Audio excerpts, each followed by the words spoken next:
Hello, Barbara. Hello, how are you? Good, thank you.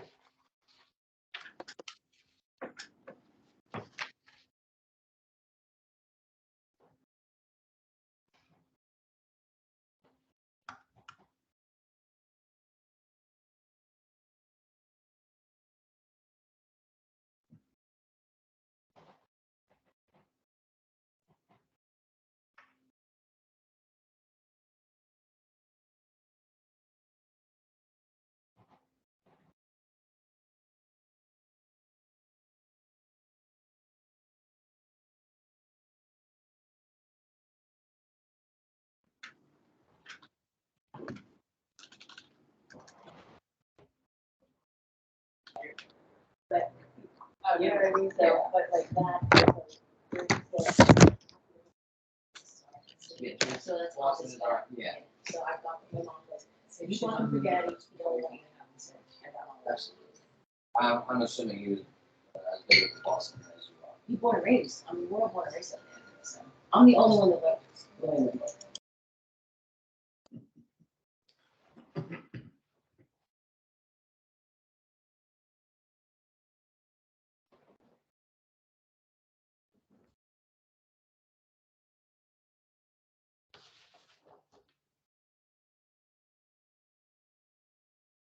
So you still like get. Hi, guys. I don't know if you see me, but I see you. No, we don't see you. We just see BB. Okay. It's good to have you on board.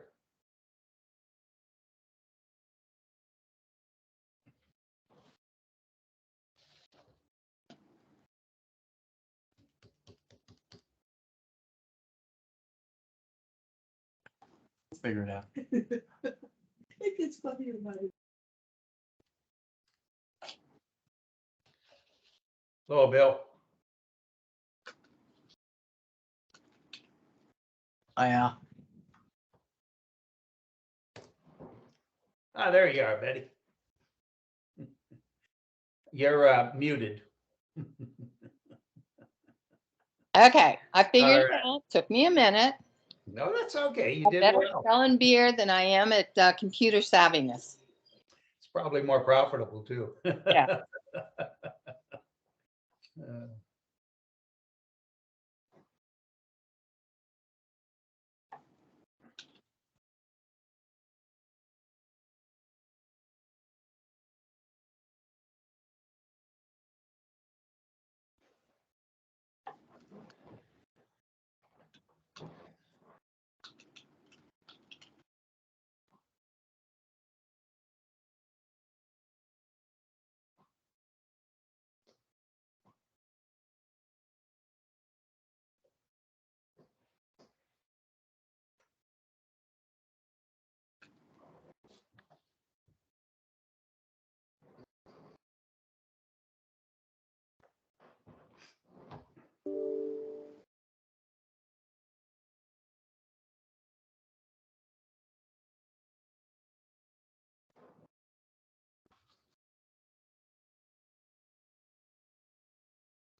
Sheldon, good to see you. Good to see you, Mr. Poole.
Good to see everybody. Good to be seen. Barbara, Betty, Eric, Jeff, all to see you, and of course, Mr. Chairman.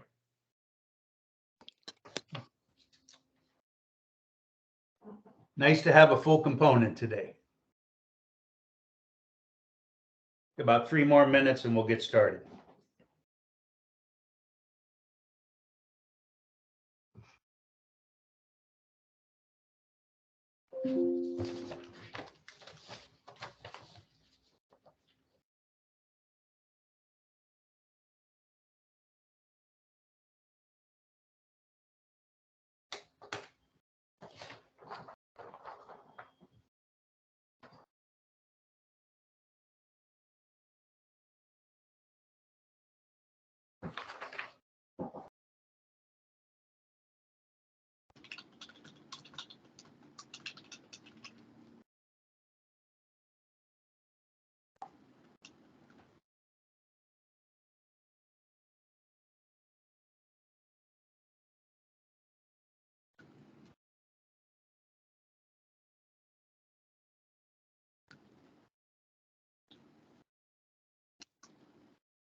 Okay, it is 3 o'clock. We'll call the Maryland Alcohol and Tobacco Commission December 15th, 2022 meeting to order. We're going to open the meeting with a roll call. We have Vice Chair Barbara Wall, Here. Secretary Robert Poole. And he's, your mic, yeah, thank you. I apologize. Commissioner Eric Morset Here. and Commissioner Betty Buck. Here. And I'm the chairman, Al Silverstein. And I ask for approval of the November 17th, 2022 minutes. Need a motion? So moved. Okay, I'm Barbara, second. Second. Robert. Robert Poole, Commissioner Poole, second. Motion second. All those in favor signify by saying aye. Aye. Opposed, Aye. same sign. Motion carries. Executive Director's Report. Mr. Kelly. Good afternoon, Mr. Chair and Commissioners. Thank you. We've had another good period of time since our last meeting. Excuse me. We had 8 different incidents that we actually charged someone on. And 6 of those incidents were relative to tobacco products and 2 were alcohol. Our seizures for the month were fairly significant as well. With other tobacco products, nearly 58,000 pieces of OTP were seized. Over 12,300 packs of cigarettes. And just to give you a sense of what the tax hit is to Maryland on that, it was 12,314 packs. each of the tax rate on a pack is $3.75. That's over $46,000 in tax loss just since we've last met on cigarettes alone that we see. Certainly there's likely more out there. Relative to beer and wine and spirits, we seized 333 containers of beer, 10 containers of wine, 38 containers of spirits. We took all of these actions in Cecil County, Montgomery County, Baltimore City, Prince George's County, and Frederick County. And there was another one that came in late, as I think happened last month as well, which will have a sizable seizure to report, but it'll be on next month's report. We don't have the numbers all tallied up just yet. It takes a little bit to make sure we count them, we recount them, and then we have another set of people come in and count to try and make sure we're accurate on that. Relative to our licensing and permits, really nothing specific to report on that, except one of the continuing problems. We're still in permit renewal period, not licensing issues. And the licenses are typically our in-state entities, our manufacturers, wholesalers, et cetera. And permits are typically either like extended privileges of licenses or for everybody who's out of state, which there's an awful lot of them. And we still have a few outstanding. What we're finding more and more is that our new system that's been operating for the last couple of years is working fairly well. In some instances, maybe too well, because where previously people who were renewing for permit may have had to fill out like a 4-page application every year, now they get one piece of paper, just a regular size piece of paper, and the bottom third of it or so is a coupon. And on the coupon, it has your name and it has how much money are you supposed to send in. You write that in. That part's blank. You write that in. And then it asks you to print your name, sign your name, and date it. And it's so much easier to work with that sometimes people forget to fill out one of those 4 areas or so. And the system is so efficient and it's getting so much better that you send in your check, we cash your check. And this is anybody listening, we always cash your check. That doesn't mean anything except we cashed your check. It doesn't mean you're getting renewed. It doesn't mean we've accepted anything from you except your money. And thank you for that in advance. So we get the check and that gets cashed and it's waiting to match up with the coupon. But when the coupon's one of those 4 boxes or so is missing something, it just suspends it and it never matches it up because it looks at it as an incomplete document. So we'll end up with not long. I think by last meeting we had about 1,000 in suspension, and the human hours that are necessary to go through and root through each one of these is astronomical.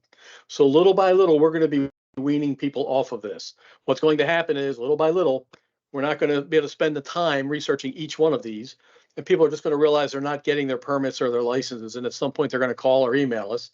And we'll tell them you probably have a problem suspended. Send in another one, because the check will still be sitting there waiting to pair up with something. So little by little, we're going to have to stop spending so much time fixing this. And you know, Commissioner Buck, I know you recall those applications. There was 4 pages and a lot of information you had to give. Now it's just a little piece of paper. Please sign your name, write your name, date it, tell us how much money. You're done. We're getting there, but we are going to start cutting people off.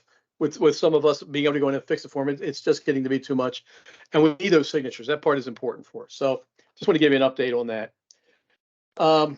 Reports that we're working on still is the annual alcohol and tobacco tax report, which I mentioned last month is a very fact-filled report. It's usually about 40 or 50 pages long. It is in final stages of review. We've been just trying to verify some information. And quite honestly, we were waiting for a couple of counties still to get to us with the number of violations. So we even include information about the types and number of violations each jurisdiction had relative to alcohol violations. So we were waiting for that to come in. The last of that came in yesterday. So we'll incorporate into the report, give it a final review. It'll be done.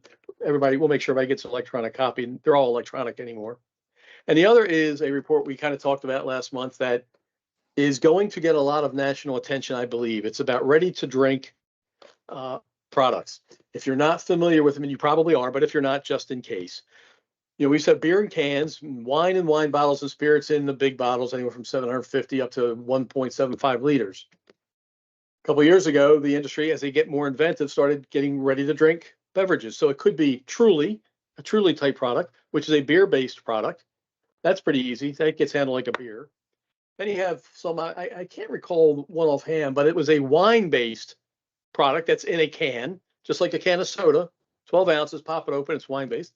And there are some that are mixed drinks now, cocktails with spirits in them. And over the years, and even more so last year, there's been some interest by some elements of the industry to change the tax rates. Now, right now, for me, the tax rates are simple. If it's a beer-based drink, it gets taxed at a beer rate. If it's wine-based, it gets taxed at a wine rate. If it's a spirit-based, it gets taxed at a spirit rate. Last year, there was some legislation in to try, just from the tax side of it, to make all of the ready-to-drink products taxes if they were a wine. To just reduce the spirit, which is considerably higher than anything else, down to a wine rate. It did not pass, but we were charged with doing a study to see what other states are doing. And as other states started hearing we're doing this too, they can't wait. Everybody wants to see what this is going to look like and how it's going to turn out. So we have a report that is largely completed, but we're in our final review this week. And in that review, we've discovered there's some more information we think we can gather.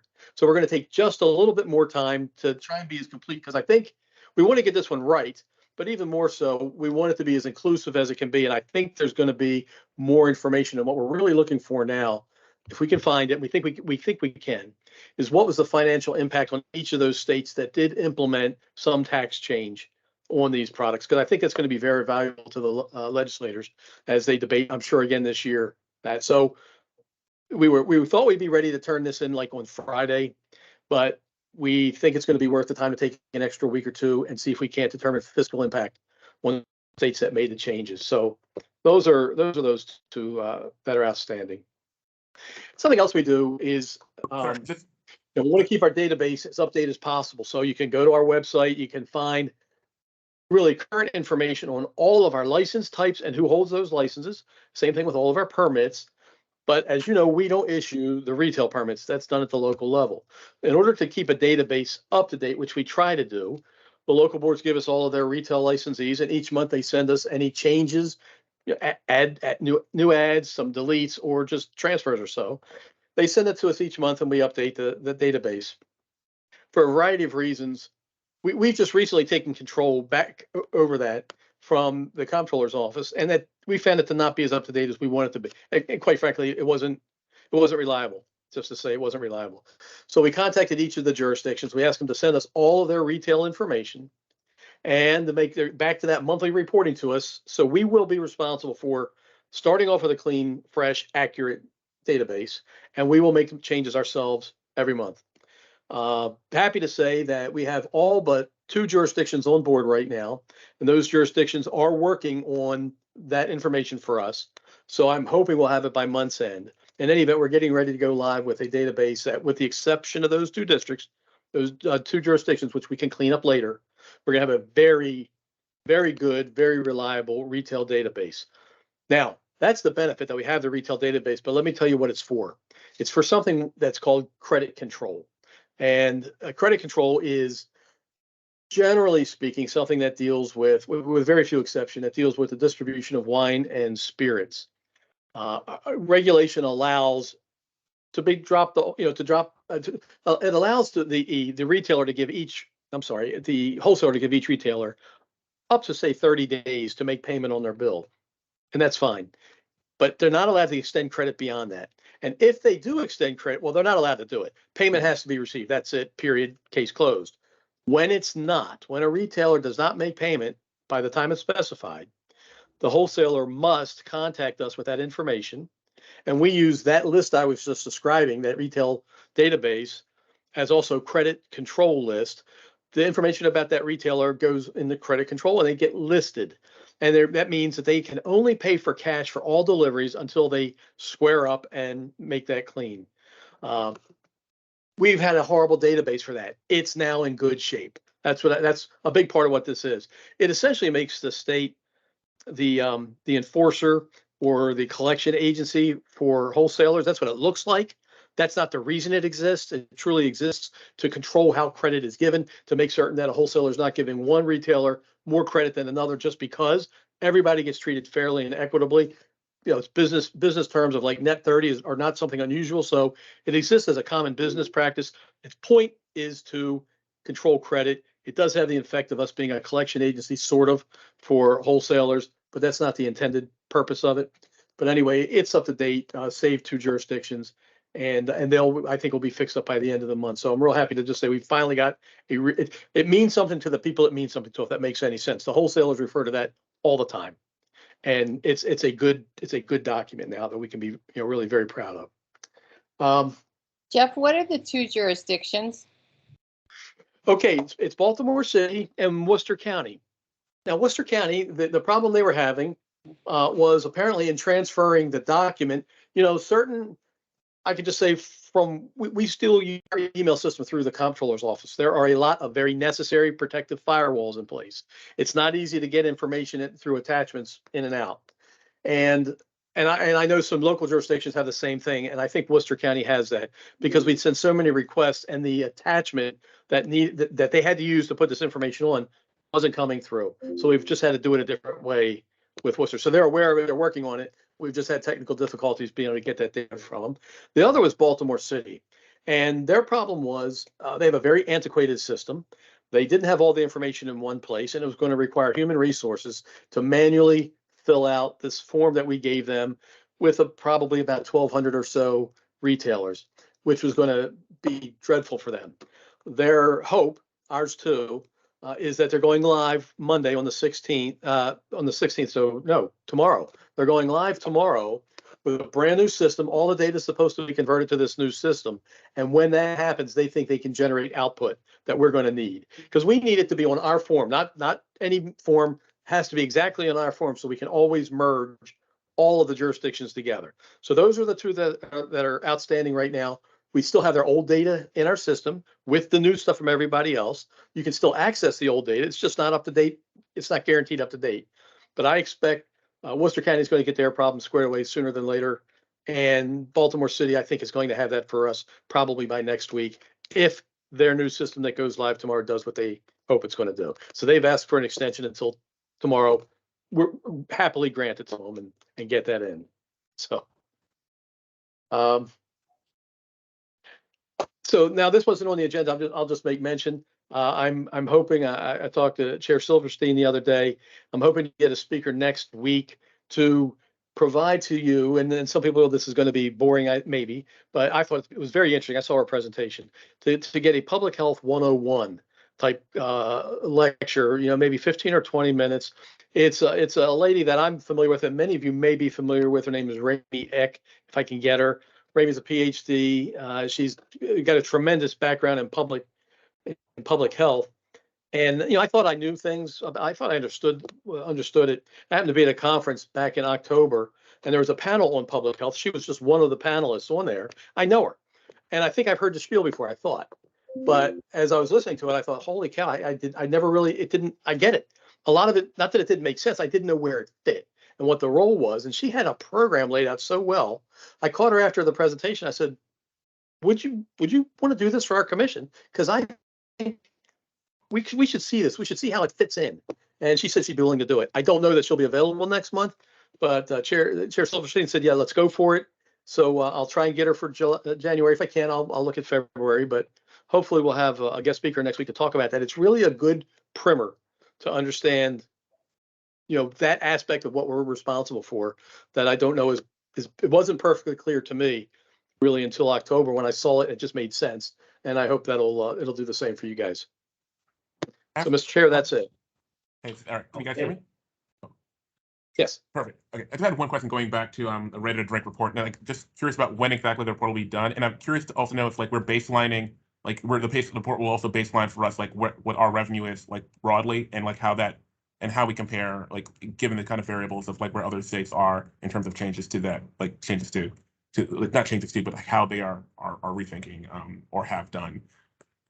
Well, we're not going to, because right now the tax rate for the ready to drink is as if it were not ready to drink. It's as if it were the original product. So we're not going to know, I suspect there'll be projections of what they would go down, and I'm going to guess maybe there are. I don't really know, because we haven't been capturing that data before.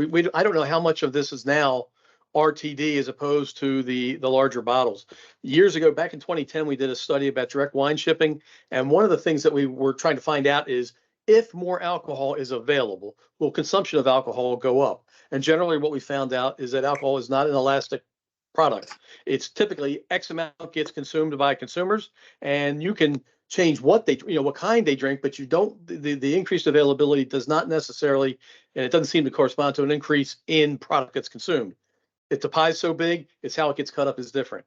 So and in reference to these other states, I think a lot of these states just went on board. Like there might be 1 year's worth of data. So I don't know, there'll be a lot of comparison. It might just be, this is in broad terms, this was their alcohol income prior to, and this is their alcohol income since cumulatively. I don't know that we're going to have any more data than that. Got it. That makes complete sense. And when is the report going to be coming out? Like, do you have a date yet, or So is it just the next 2 weeks? I really thought, no, I thought it was going to be done Friday, but going over this and realizing that we've been able to get a little bit more information about the fiscal impact, which we weren't getting before. Dealing with other states isn't, most people want to help, but sometimes things get dropped and so you don't get the responses as quickly. So we're actually calling, making some phone calls and saying, can we get this from you? And we think it's going to be time well invested to try and make that personal connection and see if we can't get the data. So if we're able to, the report is due December 31st or January 1st. That's it's due. We are going to send notice to the chairs of the two committees that requested it and ask for an extension. That doesn't mean we'll use it because we're going to be working toward trying to get it done in to get it in on time. We want the cover of an extension in case we simply can't, but we think if they'll give that to us, we'll have a better report, which I think they really need and want. That makes sense. Thank you. My pleasure. Hey, Jeff, who benefits from charging the wine rate for a distilled spirit? Okay, so here we go. Beer is 8 cents a gallon. Since we're getting into beer is 8 cents a gallon. Wine is 40 cents a gallon. Spirits is $1.50 a gallon. So let's go to our 12-ounce container. Our 12-ounce container, I don't know what Commissioner Buck could tell me probably better than I could, but just doing the math, it's pennies on a can, Right. and it's probably, it might be a nickel or nickels on a can for wine, and it might be quarters for spirits. So I would say, and we've talked to these, all the manufacturers, representatives, trade associations, and largely the beer people would just like to leave it the way it is. The wine people are slightly indifferent, except that they get a benefit by being a little cheaper than spirits. And the spirits people say, look, the ABV now, the alcohol by volume, is so much less than the straight product. You can't possibly tax all that mixed drink part, the mixed part, at the same rate that you're talking to spirits. So it is a hotbed, and there's mines everywhere. We're treading carefully. That's why we really want to be right on this. And we want to be able to support our work for the General Assembly to make determinations off of it. But you're not taxing the ancillary products in the container. You're simply taxing the quantity of distilled spirit, correct? No, you tax the whole, like if it's a 12-ounce distilled spirit based drink, the whole 12 ounces gets taxed at that rate. Okay, now. And you just hit the crux of it. That's the crux of the issue, is you're taxing me $1.50 a gallon for a soft drink, that I'm putting in this thing. So.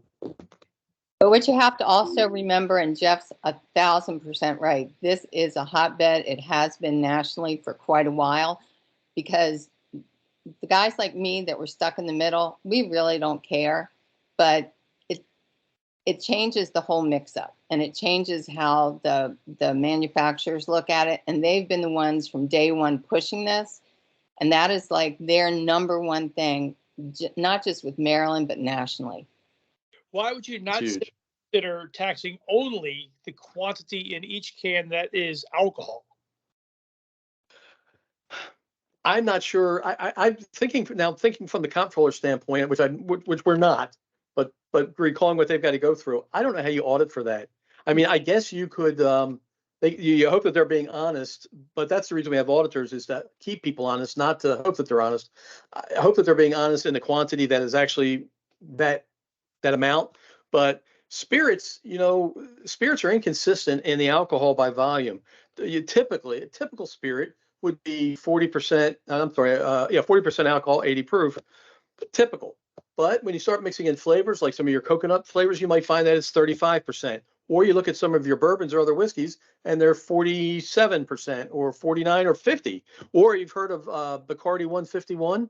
That's because it's 151 proof. So it's 75.5. So it's, and that's the other thing, Commissioner, is when you're taxing spirits, it's taxed on proof, what they call proof gallons, and everything under 100 proof is taxed at $1.50. But if it's over 100 proof, for every percentage over, there's an additional cost. So it's not, it's a little more complex. It's not a flat It's just not flat. So the idea of figuring out how much of that is actually alcohol and what amount of it should be taxed at, I think would be a tall. Hey, I'm just throwing it out there. I guess one other monkey wrench would be the flavorings that are added also Right. contain alcohol. And there's so many. They could, yeah, out exactly. Okay. They could, and just years ago, you may recall, years ago, we have a sales tax on alcohol, 6%. Years ago, rather than raise the excise tax, they elected to raise the sales tax on alcohol only. So in Maryland, everything's now it's not everything because there's some tobacco products that have a different tax rate too, sales tax. But let's just say Maryland has a 6% sales tax, except for some tobacco products which are higher, and alcohol. Alcohol is taxed at 9%. So then the question became, well, what if I just order a mixed drink at a bar as opposed to buying a bottle of something I'm paying 9%? That's easy. But what if I go to a bar and they're just putting a shot of alcohol in and the rest of it is juice? I got to pay 9% on all that juice? Yes, that is how it's taxed. That's been Interesting. Thanks, Jeff. yeah, it's been precedent for a while. So you order dinner out and have a glass of wine with it, and you're going to see your cost is all together, but then there's going to be a separate line for alcohol tax because it's going to be more than the rest of your sales tax. Thank you. Sure. Any new business? Anybody who's on the call have any business they'd like to discuss? If not, I want to thank everybody, wish them a Well, I happy think- holiday. Yes, So I sir. think someone has their hand raised. I'm not sure I how didn't how see to recognize someone with their hand raised. So. Hi, it was me, Jump on. Dana Moncrief from the Maryland Department of Health. Yes, Dana. Yep. Just a quick question. So Jeff, this is great to hear about the retailer tracking. I just wanted to confirm, is that just for alcohol retailers or are you including tobacco retailers in that as well? Okay, and in what? I'm sorry. You had In what element? talked about the tobacco retailer tracking system that you are working on. I'm sorry, the retailer tracking system that you're working on that you talked about. So No, RTD. I'm sorry, RTD is ready to drink. It's a canned beverage that you don't do anything to. That's probably maybe what you're thinking of. Yeah, Would I that be think able to she's, I think she, RTD? I think she's asking So about the- that are remiss in signing up for the retailer program. Right. And I'm sorry, that was in and out some, so I didn't catch that. It's the retailer. She's asking about the retailer program that you're established. Is that strictly for alcohol or is it Right. for alcohol and tobacco products? Okay, someone answered it's alcohol retailers only. Okay. So, Oh, I just okay, wanted yeah, to I'm clarify still not that. sure I'm completely understanding it. So Hey, so I am Alex, sorry. Yeah, I'm not sure. Let's see. Okay, I got the credit control list. Yep. Yeah. Sorry, terminology. I got you. Sorry, Um, sorry. I wasn't sure if I was no, saying that's it